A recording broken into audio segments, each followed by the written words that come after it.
C 12th question, d2x/dt² + 4x + y = t e raised to power 3t, d2y/dt² + y - 2x = cos square t.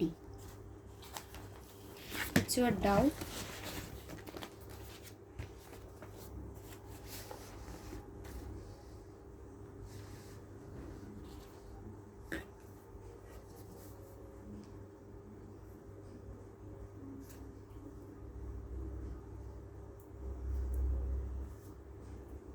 देखो question क्या कहता है, d2x/dt² + 4x + y = t e raised to power 3t, and the second equation is d2y/dt²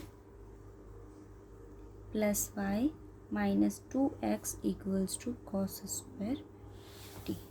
okay, अब आप equation को देखो तो आपका पहला स्टेप क्या होता है, आप इसके कोफिशिएंट्स बनाते हो, मतलब इसको सिंबॉलिक फॉर्म में प्रेजेंट करते हो। उसके बाद आप इसके कोफिशिएंट्स देखते हो कि इक्वल है या नहीं है।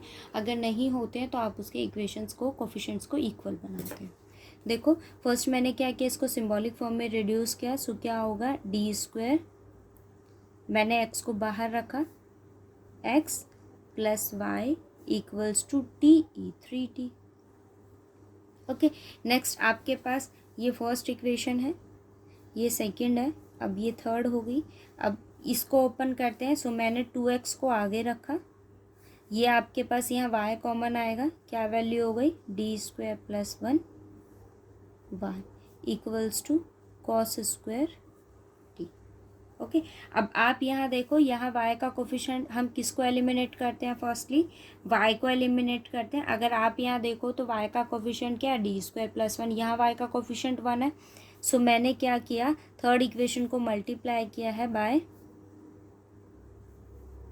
d² + 1, दोनों को क्या कर दिया, सब्ट्रैक्ट। सो करो ज़रा, d² + 4 d² + 1 x + d² + 1 y minus ये क्या हो जाएगा, +2x - d² + 1 y = t e 3t d² + 1। देखो ये मैंने इसलिए कैंसिल आउट किया है कि अगर आपके पास कोई भी f(d) होता है ना, f(d) अगर आपके पास हो तो आप फंक्शंस को उसके राइट साइड में लिखना, ठीक है। उसका मीनिंग भी मैं आपको बताती हूँ, de3t प्लस हमने cos स्क्वायर को किसी टर्म से मल्टीप्लाई नहीं किया और सब्ट्रैक्ट किया तो cos स्क्वायर t। ओके, अब आप इसको सॉल्व करो। आपके पास ये क्या है, 2 डिग्री इक्वेशन है, ये भी 2 है और ये भी आपके पास क्या है, 2 डिग्री इक्वेशन है। y आपके पास यहाँ एलिमिनेट हो जाएगा। सो वैल्यू क्या आ गई, d² + 1 d² + 4, और अगर आप यहाँ देखो तो यहाँ से आपके पास क्या कॉमन आ रहा है, x, मैंने इसको भी अंदर ले लिया, ठीक है। किसके इक्वल होगा, देखो आप अगर f(d) के राइट साइड में यहाँ कोई भी फंक्शन को प्रेजेंट करते हो ना, या कोई भी, सपोज ये आपके पास t ही है, f(d) लिखते हो, कोई भी f(d) अगर आप यहाँ लिखते हो वैल्यू को, t अगर आप आगे लिखते हो तो इसका मतलब ये नहीं होता कि आप t को d के रिस्पेक्ट में डिफरेंशिएट करते हो। बट अगर आप ऐसे लिख रहे हो d/dt, d का मतलब ही d/dt होता है, और यहाँ अगर t प्रेजेंट करते हो तो इसका मतलब आपके पास t को डिफरेंशिएट करे विद रिस्पेक्ट टू t, ठीक है। वैसे तो a into B, B into A दोनों इक्वली होते हैं, बट यहाँ आपके पास डिफरेंशियल इक्वेशन है तो उसको प्रेजेंट करने का एक वे होता है, ठीक है। सो अगर आपके पास टर्म आती है कि जैसे मैंने यहाँ मल्टीप्लाई किया d² + 1 से, अगर मैं इसकी बात करूँ यहाँ आगे पीछे लिखो कोई इफेक्ट नहीं होगा, बट अगर आप इसको इस फॉर्म में प्रेजेंट कर रहे हो तो ये वैल्यू आपके पास कैसे रहेगी, राइट में, और ये कैसे रहेगा, लेफ्ट में। अब अगर आप इसको मल्टीप्लाई करते हो ना, सो इसका मतलब ये आता है आप इसको डिफरेंशिएट करो। बट ऐसा मेरे अकॉर्डिंग तो आप लोगों ने कभी नहीं पढ़ा होगा कि अगर मुझे x को डिफरेंशिएट करना हो विद रिस्पेक्ट टू t तो आप उसको ऐसे प्रेजेंट करो, नहीं ना। सो वैल्यू आप कैसे लिखोगे, dx/dt, वाई यहाँ कैंसिल आउट हो गया। आप इसको लो ज़रा, क्या है डी स्क्वायर, मतलब आपको 2 टाइम डिफ्रेंशिएट करना है t into e raise to power 3t। यही वैल्यू है आपके पास। प्लस क्या आ गया 1 है, सो टी ई 3t minus cos square T. अब आप इसको सॉल्व करो। फर्स्ट ऑफ ऑल इस इक्वेशन को हम देखेंगे। देखो क्या है, डी स्क्वायर मल्टीप्लाई किया D raise to power 4 plus D square, 4 से मल्टीप्लाई करेंगे सो 4d square plus 4 plus 2x। यहाँ आप इसको हम इसको 2 टाइम डिफ्रेंशिएट करेंगे, ठीक है। सो ई रेज टू पावर 3t आपके पास डेरिवेटिव उसका क्या होता है, e3t ही होता है, देखो, ठीक है। अब देखो आप इस टर्म को, क्या है डी स्क्वायर। सो मैंने इसको क्या किया, फर्स्ट ऑफ ऑल सेपरेट किया। कैसे, मैंने डी को बाहर रखा, डी टी ई 3t। 1 टाइम इसको डिफ्रेंशिएट करो, d as it is 1 time differentiate करते हैं, ऑब्वियसली यू इंटू वी लगाओगे, दोनों फंक्शन आपके पास किसके हैं, टी के। टी का डेरिवेटिव करते हो 1 e 3t as it is, plus t as it is इसको डिफ्रेंशिएट करते हैं 3 ई 3t।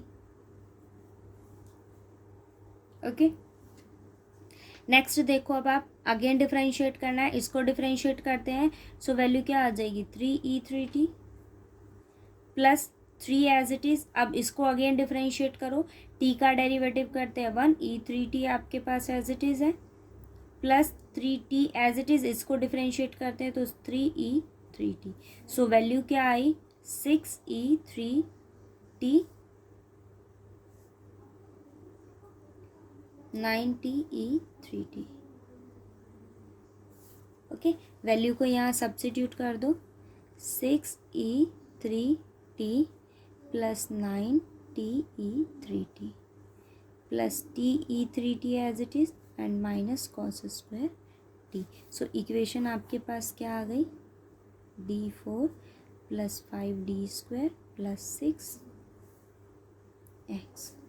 ओके, और ये क्या हो जाएगा, 9 + 1 = 10। तो वैल्यू क्या आ गई 10t ई 3t plus 6 e 3t minus cos square T. Okay, first आप क्या निकालते हो, ऑक्सिलरी इक्वेशन। ऑक्सिलरी इक्वेशन क्या होगी, d raise to power 4 plus 5d square plus 6 = 0। By quadratic equation है, आप इसके sum of roots find out करो, सॉरी आप यहाँ क्या करोगे, इसके रूट्स फाइंड आउट करोगे। बाय क्वाड्रेटिक इक्वेशन है, सो ये वैल्यू आपके पास होगी d4 plus 3d square plus 2d square plus 6। It means आपके पास इसके फैक्टर्स क्या हो गए, d square plus 2 and d square plus 3 = 0। सो यहाँ पर आपके पास d की वैल्यू क्या आ जाती है, plus minus √ iota and plus minus √3 iota. यहाँ अल्फ़ा क्या है, 0, बीटा है आपके पास, तो CF क्या हो गया इस केस में, कॉम्प्लीमेंट्री फंक्शन आपके पास क्या हो जाएगा,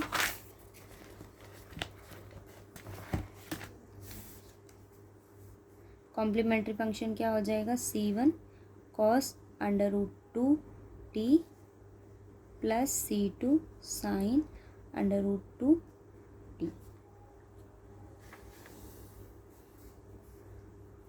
plus C3 sin √3t √3t। अब आप क्या फाइंड आउट करोगे, PI, ये आपके पास CF है, PI देखो,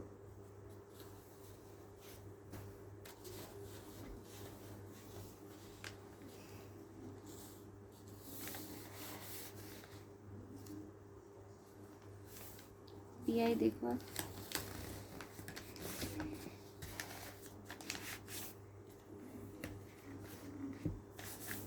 वन बाय f(d) और f(d) आपके पास क्या है,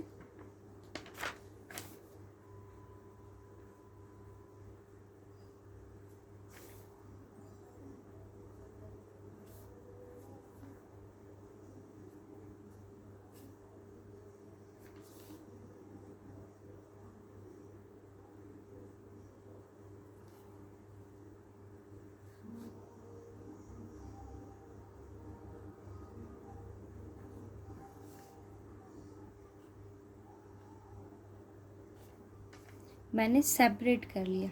आपके पास जो फंक्शन था वो क्या है,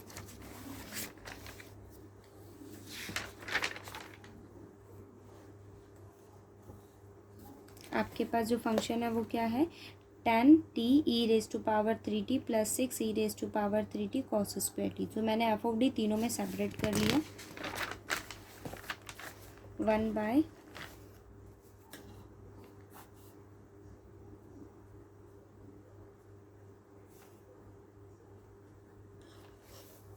cos स्क्वायर t। अब आपके पास cos स्क्वायर t के लिए तो कोई आइडेंटिटी नहीं होती सॉल्यूशंस फाइंड आउट करने के लिए। सो मैंने यहाँ क्या किया, इसको ब्रेक किया। और इसको ब्रेक कैसे किया, cos स्क्वायर t की मैंने आइडेंटिटी अप्लाई करी 1 cos 2t बाई 2। सो 1/2 एक वैल्यू आपके पास यहाँ आएगी और एक हम किसके लिए सॉल्व करेंगे, cos 2t के लिए। ठीक है, अब आप यहाँ देखो, ये आपके पास वैल्यू है क्या है, e3t, और ये आपके पास क्या है, e3t। सो 6 वाले के लिए मैंने क्या कंडीशन, सिंपली मैंने इसको सॉल्व किया। और आप यहाँ देखो, जहाँ एक्सपोनेंशियल फंक्शन होता है वहाँ आपके पास वैल्यू क्या होती है, ओरिजिन जो मतलब जो टर्म आप लेते हो वो शिफ्ट हो जाती है। सो 10 तो आपके पास एज इट इज़ रहेगा, उसको मैंने बाहर रखा। ठीक है, अब आप इसको ओपन करो, e⁻³ को मैं बाहर ले गई। अगर वो बाहर जाएगा तो आपके पास d किससे रिप्लेस हो जाएगा, d+3 से। 4 5 d+3 स्क्वायर प्लस 6 e3t। यहाँ देखो एक्सपोनेंशियल फंक्शन है तो आप वैल्यू को सब्स्टिट्यूट कर दो, क्या हो जाएगा, d को रिप्लेस कर देंगे किससे, 3 से। सो 3⁻⁴ plus 5 3 square plus 6 e⁻3t। cos square है, इसको ओपन करोगे तो देखो दो टर्म्स आएंगी। एक आपके पास है 1/2, 1/2 है। अब आप देखो तो ये कांस्टेंट टर्म है ना, इसके पास कोई भी फंक्शन ऑफ टी नहीं है तो हम क्या करते हैं, उसको 0t ले लेते हैं। 0t है, एफ ऑफ डी आपके पास आएगा, एक्सपोनेंशियल होता है तो हम क्या करते हैं, डी को रिप्लेस कर देते हैं बाय ए से। ए क्या है, 0, आप सब्स्टिट्यूट करो, 0 इंटू 0, 0 प्लस 0 प्लस 6, तो वैल्यू क्या हो गई, 6 हो गई। नेक्स्ट आपके पास क्या आएगा, cos 2t, 1/2 को मैंने बाहर रखा, cos 2t पर वैल्यू को सब्स्टिट्यूट करेंगे, d4 plus 5 square plus 6 cos 2t। Okay, अब आप इसको सॉल्व करो, e3t 10 आपके पास एज इट इज़ है। इसको ओपन करते हैं, आप यहाँ आइडेंटिटी अप्लाई करोगे। सो d4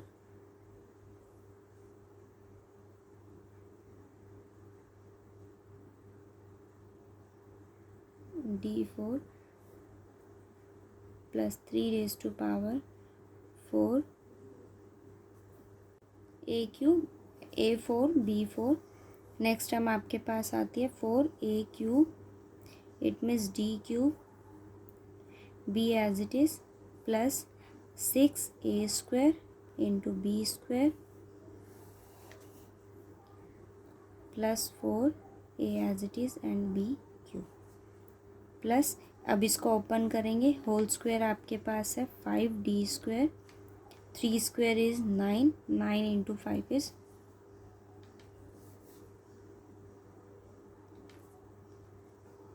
ठीक है। और नेक्स्ट टर्म आपके पास क्या आएगा, 2ab, सो 6d 30d प्लस 6। यहाँ आपके पास क्या टर्म है, t है, e3t को हमने बाहर रखा है तो वैल्यू यहाँ क्या है, t है। ये तो आपके पास क्या हो गया, 1/12 प्लस 1/2। क्वाड्रेटिक आपके पास ट्रिग्नोमेट्री फंक्शन होता है तो हम उसको किससे रिप्लेस कर देते हैं, d² को माइनस a² से। तो यहाँ आपके पास a की वैल्यू क्या है, 2 है, तो वैल्यू क्या हो जाएगी, -4², 5, ये d4 है तो -4² हो जाएगा, प्लस 5 d² की value -4 plus 6 as it is and cos 2t। अब आप इसको सॉल्व कीजिए ऊपर वाले टर्म को। सो 10 e3t as it is D4, एक D4 की टर्म आएगी, D³ एक टर्म आपके पास ये है, सो 12D³ D²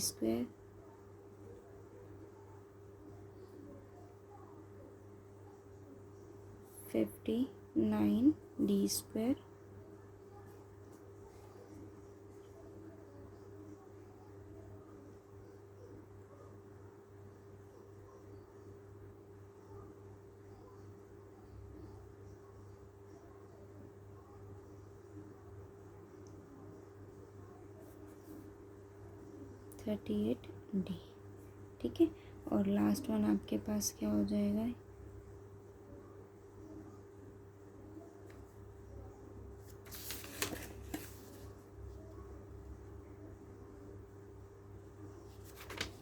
लास्ट टाइम आपके पास क्या बनेगी 132। ओके, अब आप इसको, ये मेरे पास इक्वेशन आ गई, क्या है इसके साथ t है, और बाकी टर्म आपके पास एज इट इज़। एक टर्म क्या है 1/12,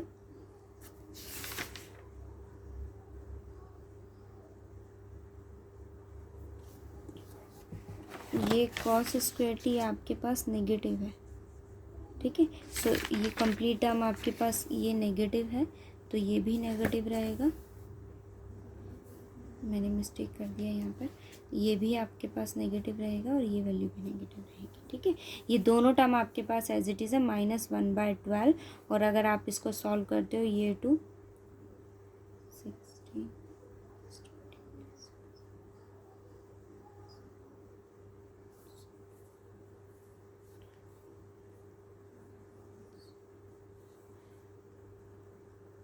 cos 2t।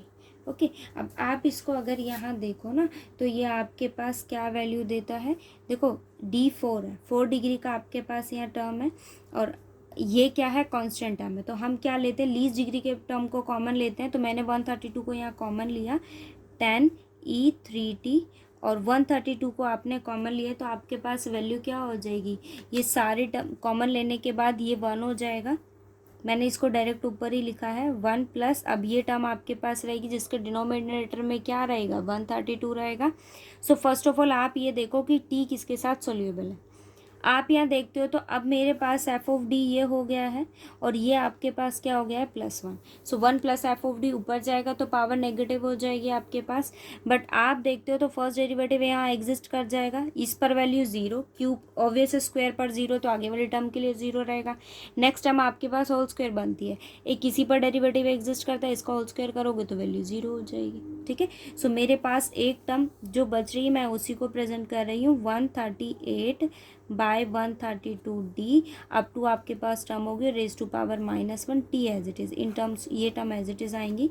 अब आप इस पर एक्सपेंशन लगाते हो 1 + f(d) रेज टू पावर -1 है, तो वो किसके इक्वल होता है 1 - d, तो आप इसको ओपन करोगे 10e3t ओवर आपके पास 132 है, क्या आ जाएगा 1 - ये टर्म नेगेटिव हो जाएगी, क्योंकि 1 + x हो उसकी पावर -1 हो, तो कैसे ओपन होता है 1 - x + x² + x³ up to, तो माइनस यानी कि 138/32।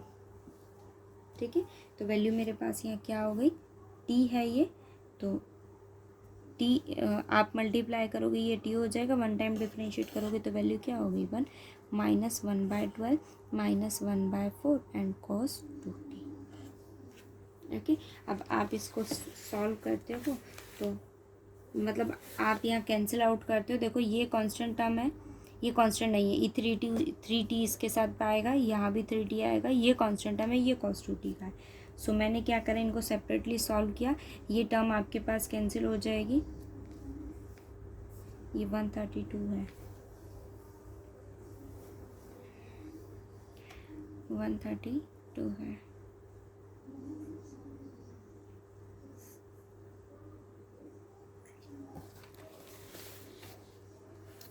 5/66 e3t into t minus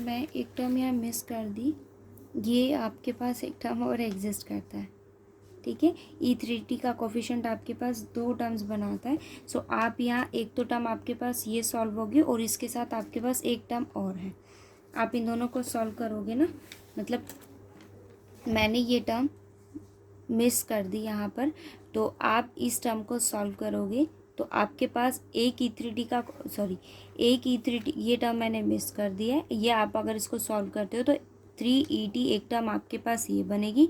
और यहाँ से जब हमने इसको सॉल्व किया तो एक 3t के यहाँ इसका कोफिशिएंट आपके पास क्या है 1, तो एक 3t का कोफिशिएंट आपके पास ये बनेगी वैल्यू, और एक आपके पास यहाँ से आएगी। तो आप अगर दोनों टर्म्स को सॉल्व करते हो ना, इस केस में आपके पास E3t का कोफिशिएंट बनेगा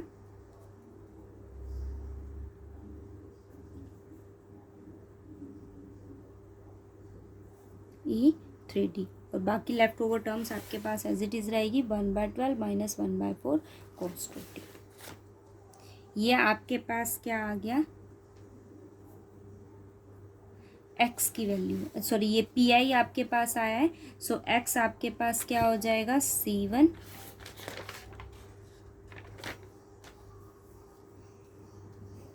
cos √2t plus C2 sin √2t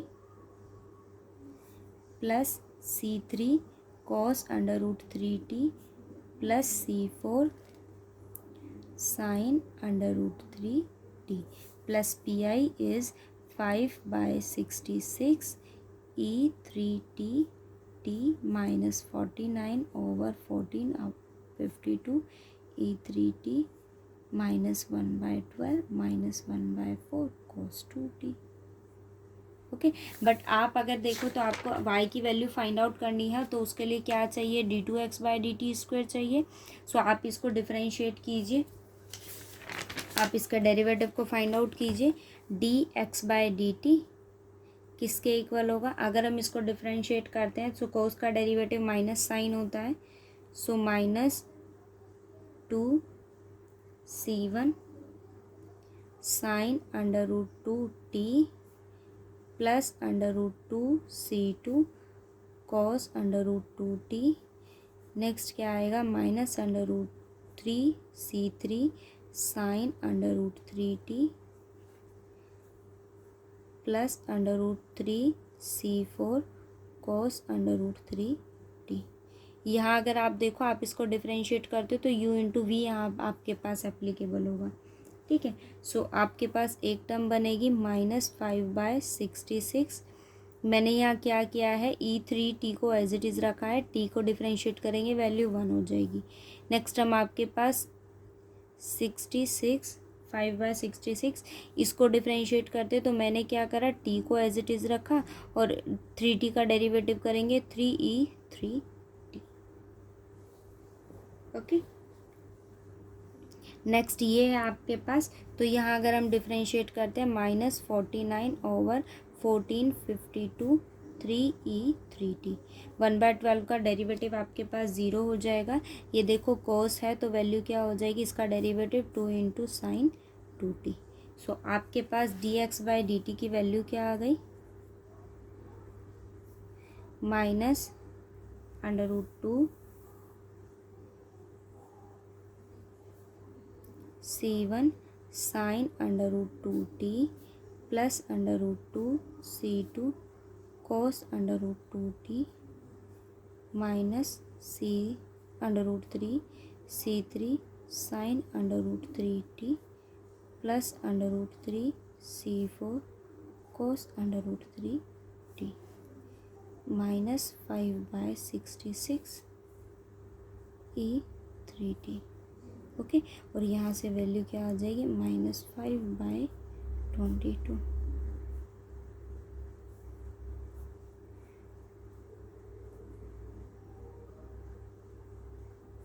E3t minus cos का डेरिवेटिव नेगेटिव होता है, नेगेटिव पॉजिटिव sin 2t/2। ये क्या आ गया, dx/dt। अगेन आप इसको डिफरेंशिएट करोगे d2x/dt²। अगेन डिफरेंशिएट करते हैं तो देखो यहाँ √2 फिर से आएगा, √2 क्या हो जाएगा 2, so -2c1 sine under root two T. Again differentiate करेंगे तो वैल्यू क्या हो जाएगी, माइनस आ जाएगा। Under root two is 2c2 sine under root, sorry ये साइन है तो कॉस हो जाएगा, अंडर रूट टू टी। इसको डिफ्रेंशिएट करेंगे वही अंडर रूट 3 मल्टीप्लाई होगा 3c3 cos under root 3t minus 3c4 cos sine under root 3t। Okay, next ये आपके पास क्या वैल्यू देगा, वही 3 यहाँ मल्टीप्लाई में आ जाएगा तो ये वैल्यू क्या हो जाएगी, -5/66।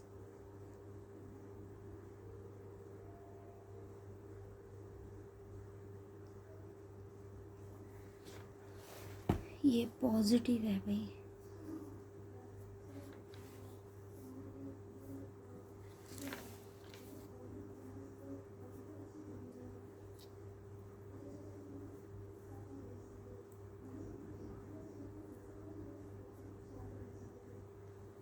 ये पॉजिटिव था तो ये टर्म पॉजिटिव ही है। ये क्या हो जाएगा, 5 + 5/22e3t प्लस 5, अब इसको अगेन डिफ्रेंशिएट करेंगे, टी का डेरिवेटिव करेंगे 1e3t। ठीक है, फिर मैंने क्या करा, e3t को t को एज इट इज़ रखा, e3t का करेंगे तो 3e3t। ओके, यहाँ देखो 3 अगेन मल्टीप्लाई होगा, सो वैल्यू क्या आ गई, -49/484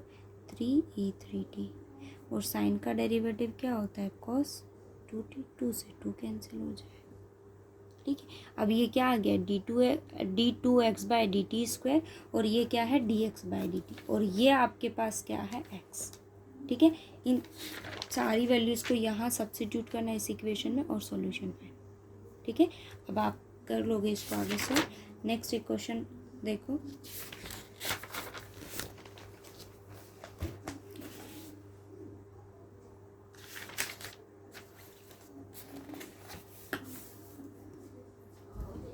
क्या कहता है, d2x/dt² plus 4x plus 5y = t², and the next one is d2y/dt² plus 5x plus 4y = t + 1। Okay, वही आप क्या करोगे, इसको सिंबॉलिक फॉर्म में प्रेजेंट करोगे तो इक्वेशन आपके पास क्या बनेगी, d², x का coefficient d² plus 4x plus 5y = t², 5x plus d² plus 4y। ठीक है, सो आप कोफिशिएंट्स देखो, आपके पास कोफिशिएंट्स क्या है,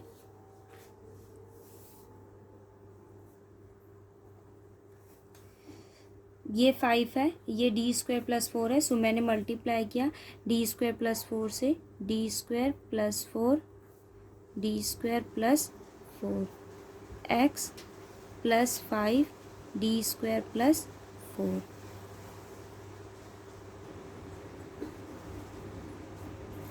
इन दोनों को सब्ट्रैक्ट करेंगे, ये भी पॉजिटिव है, ये भी पॉजिटिव है, इसको किससे मल्टीप्लाई किया, 5 से, so 25x minus d² plus 4 × 5y is equals to d² plus 4 t² plus 5t plus 5। Okay, ये y आपके पास एलिमिनेट हो जाएगा, क्या वैल्यू आ गई, d² plus 4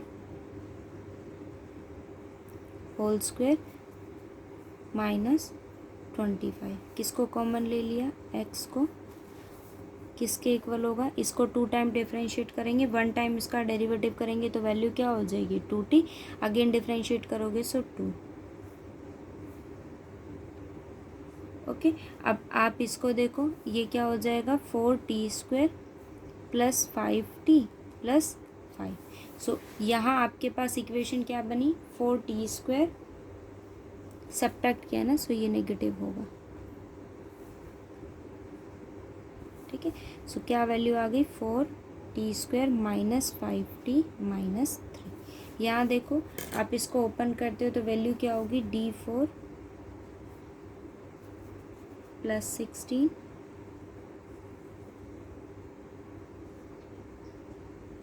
plus 8d² minus 25x। अब ऑक्सिलरी इक्वेशन क्या होती है, equate to 0, so d4 8d² minus 9 equal to 0। So क्या इक्वेशन हो गई, d² plus 9d² minus 1 equal to 0। क्या रूट्स आपके पास आ गए, d is equals to plus minus 3 iota and plus minus 1।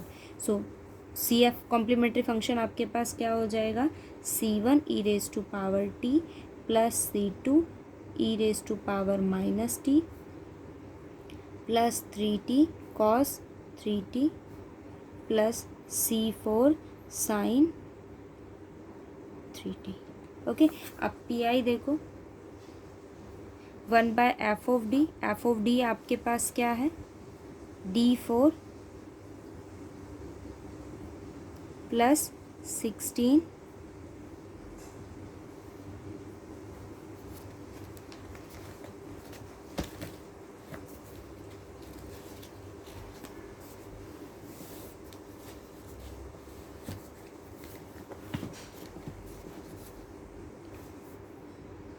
d4 plus 8d² minus 9 4t² minus 5t minus 3। ठीक है, अब हम इसको सेपरेट करेंगे। फर्स्ट 4 एज इट इज़, 1/, मैंने यहाँ से आपके पास ये टर्म बनती है, सो मैंने यहाँ क्या करा, माइनस 1/9 को कॉमन ले लिया t² के लिए। और आप चाहो तो इसको सेपरेटली भी, मतलब सिंपली आप इसको यूज़ कर सकते हो। सिंपली यूज़ करने का मतलब क्या है, या आप ऐसे टर्म ले लो, ये टर्म है आपके पास, मैंने इसको एज इट इज़ रखा। ये अगर आपके पास टी फॉर्म करता है तो मैंने क्या करा, माइनस 1/n को कॉमन ले लिया।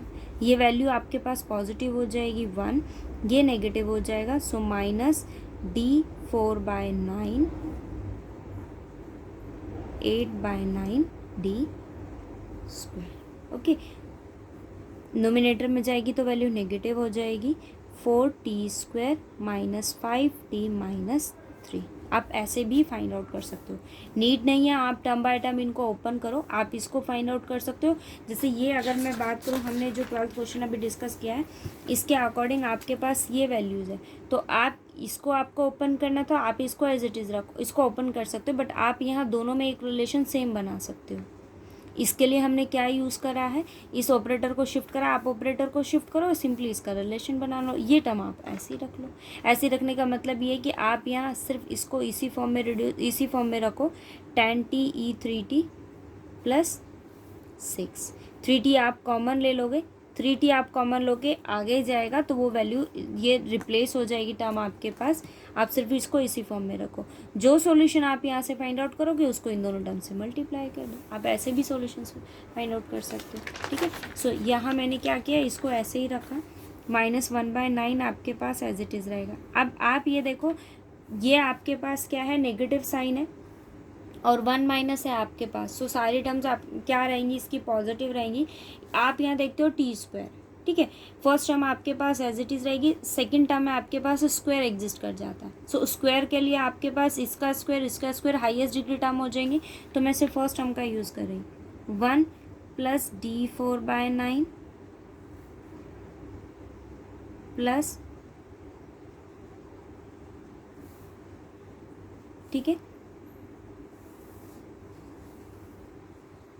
4t² minus 5t minus 3। अब आप इसको मल्टीप्लाई कर दो,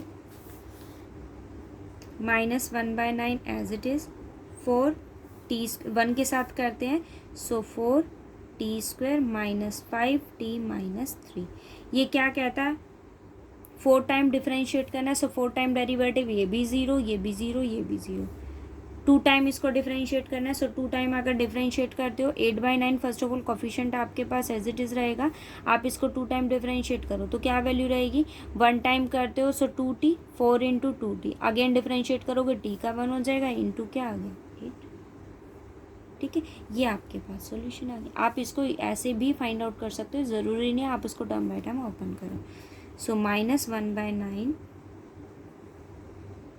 4t² -5t, अब आप इसको ऐड करोगे सो +37/9, ये वैल्यू मेरे पास किसकी आ गई, x की। ठीक है, अब ये पी आपके पास आया है, सो x आपके पास क्या हो जाएगा, CF + PI।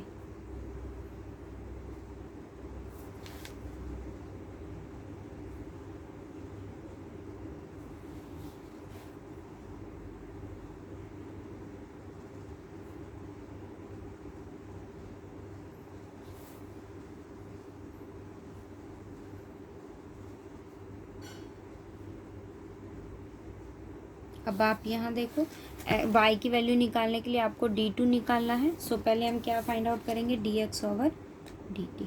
ठीक है, अब आप इस et - c2 e - t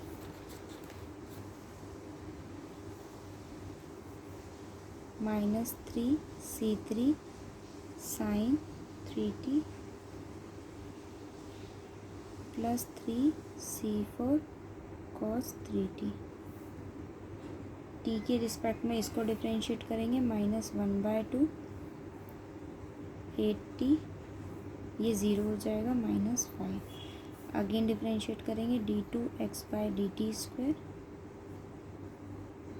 c1 et + c2 e - t -9c3 sin 3t -9c4 sin 3t। यहाँ डिफरेंशिएशन अगर डेरिवेटिव इसका हम फाइंड आउट करते हैं तो ये तो 1 हो जाएगा, ये वैल्यू क्या हो जाएगी 0, सो -8/9। ओके, अब आप d2x/dt की वैल्यू और यहाँ सब्स्टिट्यूट करो, x की वैल्यू किसकी वैल्यू आ जाएगी 5 की, और उसको सॉल्व करो, ऐड कर लो, सब्ट्रैक्ट कर लो। ठीक है।